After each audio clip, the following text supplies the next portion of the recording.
Yes, there's another question here. This is related to the hadith of Ali radiallahu anhu in the battlefield. How do we remain steadfast in the face of our enemy whom openly mocked our Prophet sallallahu alaihi wasallam? This question is from a sister. Okay, that's a very good question. What do we do when somebody insults our Prophet sallallahu alaihi wasallam? The first time it happened to me, I was at George Mason University giving a speech. After the speech, one came up to me, he's not Muslim, he was an old man actually, and he knows Arabic, and he came in my face and he said, "What do you say about a 53-year-old man that has sex with a 6-year-old girl?" Whoa, when he said this, I almost passed out because I couldn't believe anybody would talk like this. I couldn't believe somebody would say something like this. I knew what he meant by what he said. I was so upset, I started taking my coat off. And I would give it to the sheikh who was with me. I said, you know, just hold my coat. I'm going to go on this guy. And as I was taking my coat off, I looked at him, I said, this depends on your question.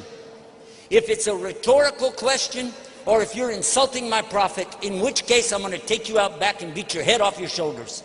He said, no, it's rhetorical. I said, in this case, it doesn't need an answer. Obviously, what he said, no Muslim would support this idea. Because our Prophet ﷺ never would do something like this. Our Prophet did not do what this man said. But the way he said it, people would think, this is Muhammad.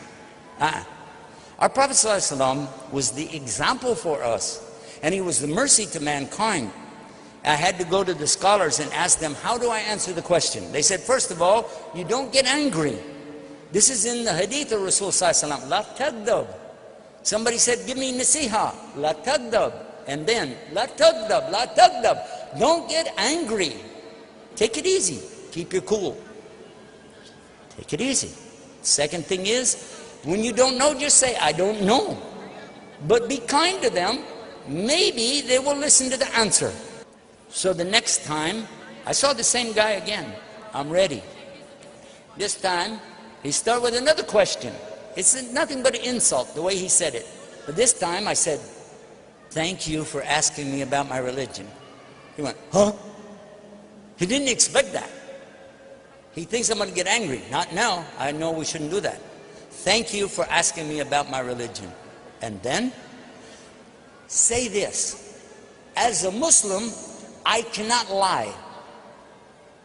As a Muslim, I cannot lie. If I lie, I can go to hell.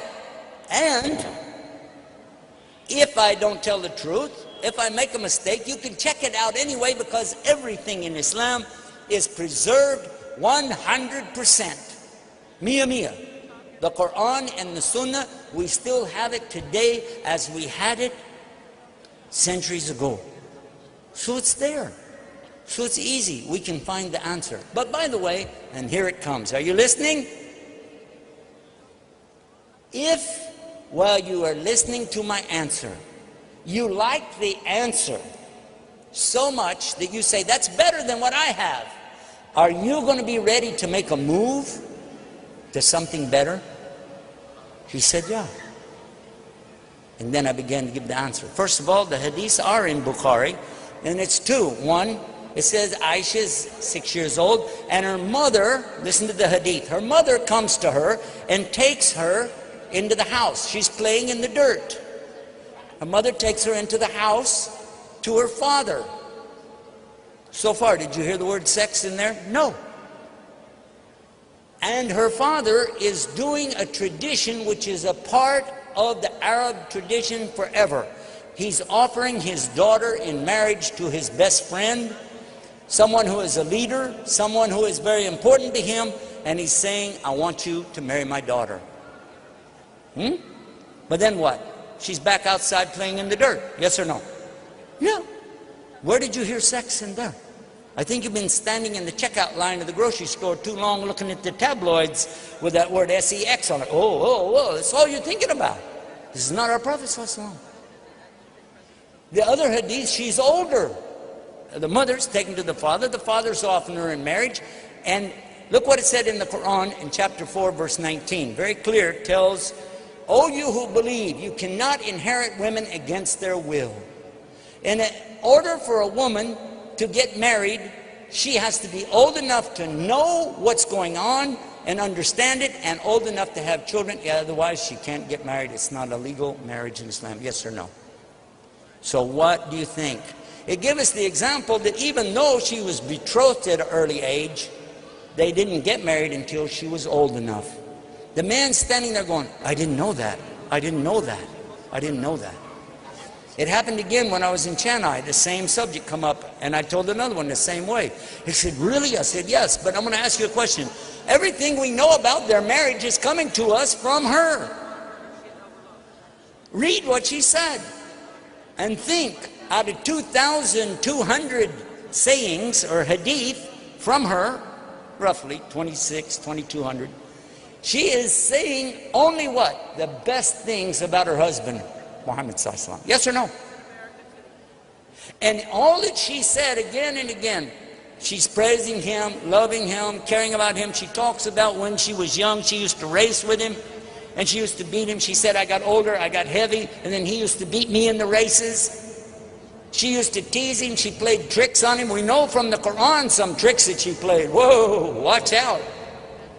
But still, he was a very caring and loving husband to her. So much so when he died, sallallahu alaihi wasallam, he wanted her to be there. He died right there in that house with his head in her lap. And what was the last thing she did? She used a toothpick and she cleaned it for him and opened it up and put it in his mouth because she knew how much he liked it. And in this way, and in this condition, he passed away. And for the rest of her life, she narrated from him and never said a single bad word ever about her husband. Do you know any women today who could go their whole life and never say something bad about their husband? Hello? Do you know a woman who can go even 1 year or 1 month or 1 week, maybe not even 1 day, and she's saying something about her husband? Aisha radiallahu anha never said a single bad word on her husband. Yes or no? And she never even considered to look at another man for the rest of her life. In her heart and in her mind, she is still married to Muhammad sallallahu alaihi wasallam, and they will be together in Jannah, in the paradise, and live there happily ever after. I'm asking you a simple question. Is this the best love story you ever heard? Or do you like the story of Shakespeare's Romeo and Juliet on Valentine's Day, talking about, oh, what a love story, Romeo and Juliet.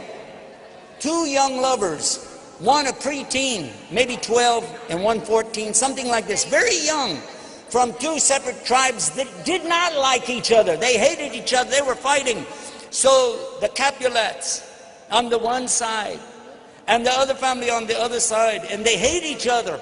And they don't want their children to even know each other, so they sneak behind their back. Did they get married? No. What did they do? I don't want to mention. And then what?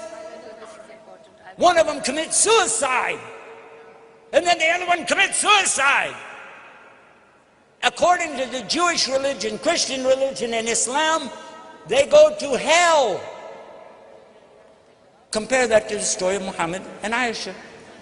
And tell me what you think is really the story of romance. And he said, Ashhadu an la ilaha illallah, ashhadu Muhammad Rasulullah. MashaAllah. Just remember this, no matter how harsh the questions come, you have a responsibility to present Islam in the best way. Don't try to be Ahmed Didat, or don't try to be Zakir Naik, don't try to be Yusuf Estes. Be you. Be yourself as the best Muslim you can be. Wallahi.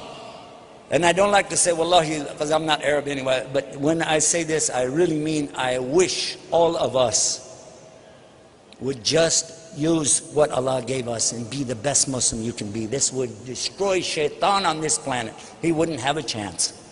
May Allah guide us. Ameen.